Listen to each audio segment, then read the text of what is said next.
Dharmabytes is brought to you by Free Buddhist Audio, the Dharma for your life.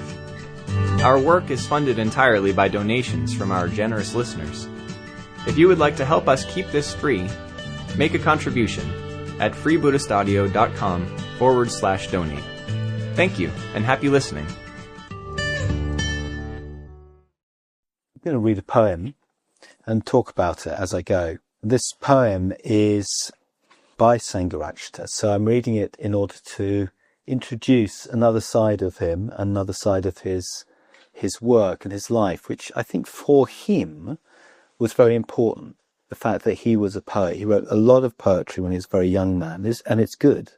I mean, yes, people say, I'm going to show you my poems. You never know quite what's going to happen. But he's a very accomplished poet in quite an old-fashioned sort of way. But this poem was written in the 1970s when he was in his early 50s, about my age. And it's a poem that looks forward to his death. So it's a reflection. That's why I think it's quite apposite now. So Sangharakshita died on the 30th of October last week, in the middle of autumn.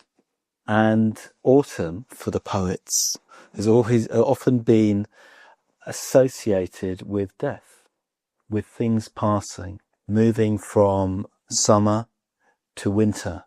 You know, the leaves are falling from the trees, the colours are changing, and there's a sense of decline, decay. We know that there'll be a rebirth afterwards, but autumn is that particular liminal time when things are changing. It's been like that in the poetry in which Sangharakshita was steeped, English poetry, and that's when he died.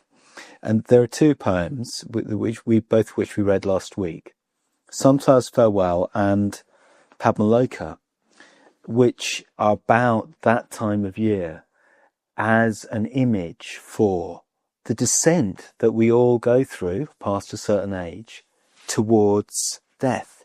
So Padmaloka is a place, and it's a place where Sangharakshita was living while he wrote this. And that's one of the things the poem describes.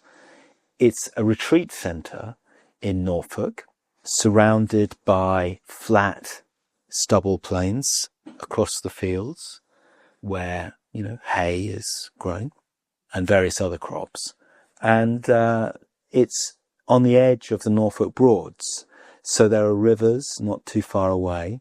So while a lot of the landscape is quite open, as East Anglian landscapes are, there are also these very lush areas of richness, and there's a nature reserve near there as well. So Padmaloka means, Padma is the Sanskrit word for lotus flower, and Loka means place. So Padmaloka means the place of the lotus. He chose that name for Padmaloka. There's a pond there with a water lily in it. So all of these details are important in the poem. And I'm going to read it verse by verse. It's in verses of 6 lines each. 3 summers and 3 autumns have I seen, and 2 white winters in this quiet spot. And now the gold shines out among the green, and the reddest roses are remembered not.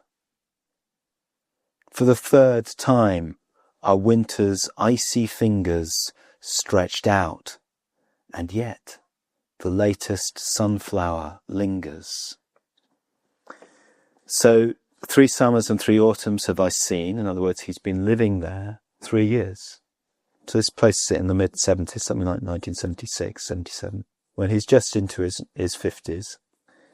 And it's autumn. The gold of the golden leaves shines out among the green. So they haven't all turned yet. So maybe it's slightly earlier than late October, I'm not sure. But the roses are gone. The reddest roses are remembered not. And for the 3rd time, are winter's icy fingers stretched out. So that suggests it's getting cold. Maybe there's frost at night. Just as we've had recently, just 1 or 2 days of frost. And yet the latest sunflower lingers.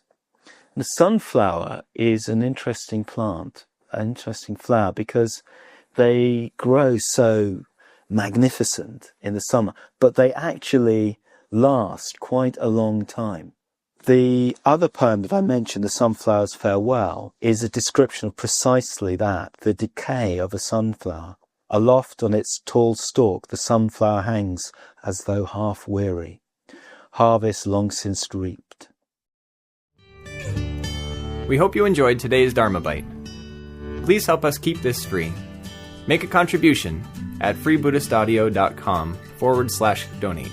And thank you.